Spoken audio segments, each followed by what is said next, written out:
भारत माता की भारत माता की भारत माता की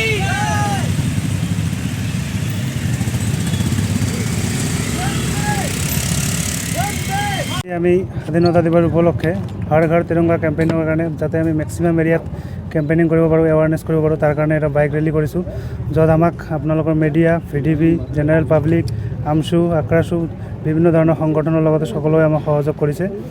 ক'ৰ পৰা ক'লৈ যাব এইটো? এইটো আমাৰ একচুৱেলি আমাৰ এৰিয়াটোতে যাম, লগতে আমি গোসাইগাঁও থানা এৰিয়া কভাৰ কৰিম। কিমানটা বাইক অলমষ্ট 200 হৈ গৈছে। কিমানটা ফ্লেগ আপোনালোকে ডিষ্ট্ৰিবিউট কৰিলে এতিয়ালৈকে? ফ্লেগ আমি কৰিলোঁ মোটামুটি। এতিয়া